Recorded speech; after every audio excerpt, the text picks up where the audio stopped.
right now. The final visit before the playoff run, which I hope is a long and distinguished one, much like Greg Papa's career is long and distinguished and nowhere near wrapping up. The one, the only, the voice of the 49ers, beloved by us and so many others, Greg Papa. How was your Christmas? How was your New Year's, Mr. Papa? Everything was fabulous. Happy New Year to you both, Dave and Jason. But has the budget been cut? What happened to my elaborate open that you normally play coming into my segment? Is that so? We didn't have time for that. No, we had a timing. Your story went on so long there about college basketball. I didn't know how big you ran out of time. By the way, the score of the 49er game on Sunday is going to be 0-74. 49ers. Hey, Greg. Jay's got an explanation. Hi, imaging director here. We had a re-imaging of the entire station over a very short period of time, so I'm still catching up on some stuff. Okay. Do you want me to reenact it for you? Yes, please. Yeah. I got a sore throat. I'm going to save it for Sunday. Okay, good. Fair enough. Well, then let me ask you, you know what, I want to get into the Niners, Greg. There's two things we really want to ask you. I'll let Jason take the second one. I'm going to take the first one, which is not Niner-centric, but I know you're a Bay Area guy. So I was listening to, I want to say it was Kyle Conley's podcast, something like that. Joe Lacob was on there saying he has interest in buying the Angels. He'd prefer to buy a Bay Area team, but none of them are for sale. Greg, can we all agree? Can we just sit outside John Fisher's house or something and figure out a way for these poor A's fans to get Joe Lacob to buy the stinking A's? Well, I've known that for a while, and I made references to that on my show, that he's interested in buying that team from Artie Moreno, which I think changes the whole Shohei Ohtani pursuit for sure. I don't think Joe will let him leave. He's that kind of guy, but we'll see. John Fisher does not want to sell the team. Dave. I mean, that's the bottom line. We've been through this. I know people in the Bay Area. I've spoken to Dave Stewart about it, Andy Dolich. A lot of people would step in and buy that club and not use it as a pawn to get whatever they want on the waterfront and use Las Vegas. And he does not want to sell. I don't know what his motivation is, but it's his. He owns it. So he can do what he wants with it, a lot like Charlie O, did, and Schott Hoffman did. That franchise is really going back to Connie Mack all the way to Charlie O. They've had one great ownership group in their long franchise history, and we're going back to 1901 in the Philadelphia A's, and when Connie Mack founded the club, is the underrated Wally Haas.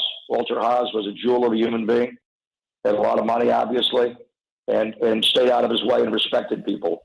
And when he owned the club, they had the highest payroll in baseball, and they were the it team. They were the Chicago Bulls before the Bulls with the Bass brothers and Stu and Ack and Carney and Ricky and everything. So you just need good ownership there. I hear you. I think Joe would be terrific, but I don't think Mr. Fisher will sell. Let me ask you a question. I obviously, if he's looking to buy the A's, he's already checked this out. There's weird ownership regulations, like Stan Kroenke cannot own the Denver Nuggets and the Los Angeles Rams, so he gave the Nuggets to his son. I guess there's nothing like that with basketball and baseball. I think it's just football that forces that. The big reason why Jack Head Cook years ago, that and a messy divorce, was forced to sell the Lakers because he owned the Washington football team. So I have heard that. So how would that change the dynamic for Joe Lacob? You got Peter Guber owns a piece of the Dodgers. Would you want Joe Lacob, the major, the owner? They're both involved, but Joe's the front guy. Joe owned the they're not even called the LA Angels of Anaheim anymore, whatever they're called. The American League team in Los Angeles. How would that change? To have Gruber owns the Dodgers, a part of it, and Lacob owns the Angels? That's weird. Yeah. Maybe he gives it to Kirk, to your point. Maybe Kirk Lacob runs the thing. No, I think eventually he's going to step in and be take over the Warriors day to day. So how will that, will Joe be less involved with the Warriors? Yeah. Will Steph Curry be starting a shortstop for the Warriors? I guarantee he'll throw out some first pitches. Yes. No doubt about that. So what's the timeline on that? Because I've heard that rumor the entire off season. I mean, is that something? Can you imagine a business transaction between Artie Moreno and Joe Lacob? Would that be fascinating to it really would be. Drop on? Yeah. Those two egos? Yeah. That'd be wild. We're talking with Greg Papa, voice of the 49ers, brought to you by Folsom Lake Honda Hotline, your one-stop Honda shop. Greg, we had a question here earlier in the show that we said this would be a perfect one for Greg. Offensive MVP of the 49ers this year, what would your answer be to that? Does he have to play in every single game this year? No, that's why I think it made it tricky. Wow. At various stages, I would say Jimmy Garoppolo. At certain stages, I would say Trent Williams. You know what? We do a Friday poll on our show. I think you just gave me one. You're welcome. Nice. So who are they? We'll give you credit. We'll give you credit. Thank you. Who are the candidates? I mean, Christian McCaffrey. Yep. Yeah. Dave, you argued for Kittle. Even I tried to make an argument for Kittle, who really has come on lately. But when you 700 plus yards, 6 touchdowns, and also his role is kind of an offensive line. Got 8. Excuse me. Nine. He's got 9. He won last week, right? Well, if he's got 9, but he shares the team lead there with McCaffrey combined plus his blocking. It's tough because I wanted to say Kyle Shanahan and they turned me down, so I threw out a bunch of guys. Yeah. Ayuk, Williams. Yeah. Okay, so let's come up with, because we do a 4 because it's on Twitter, so we got to pick 4. Okay. So who are 4? McCaffrey. Do we just throw the quarterbacks out, or can we lump them into one category? No, I think you got to. We played it like you got to throw them out because they're piece. It's got to be a guy. You can't do like a Jimmy Brock or a Brock Jimmy or nothing like that. A Jock Garoppolo. Yeah. No. Well, but what if we do them both? Like, Jimmy, separately? Okay. Well, Jimmy, I mean, they've won 9 in a row. Yeah. Jimmy won the first 4. Brock's won the last 5. So, you got Ayuk, you got Kittle. What was their record when Jimmy got hurt? 7-4. 7-4. Yep. Wow, this is a damn good one. Hey. Yeah. So, I think you have to have McCaffrey. I think you said Trent Williams. I think that's a wrinkle. But McCaffrey hasn't played. How many? He's been here for? It's 10.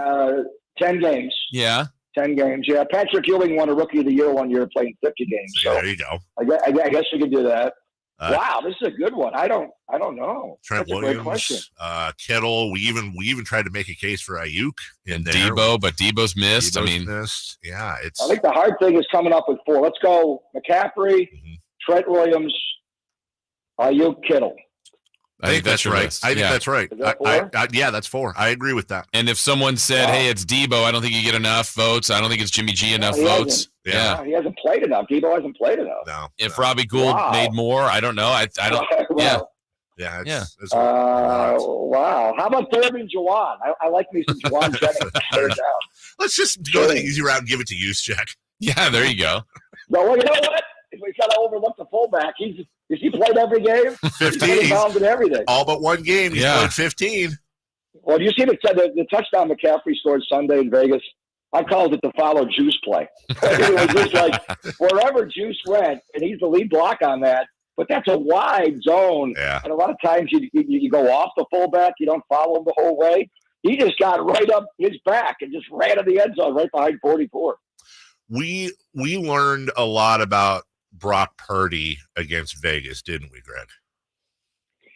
Yeah, but I think we've known about him. I know there's, everybody wants him to do the next thing. And, after they win this game on Sunday and it'll be win a playoff game and then win 2 of them and 3 of them and then win the Super Bowl. And, the point is how steely-eyed he was when they were tied and he drove him the length of the field and Robbie missed the field goal, the way he came back from 24-14 down. I think those are just circumstances in a game. I think he's been putting up big numbers since he's taken over as the quarterback. I mean, look at the point allocation since he's been the starting quarterback. And a lot of it has been McCaffrey and what Christian has done.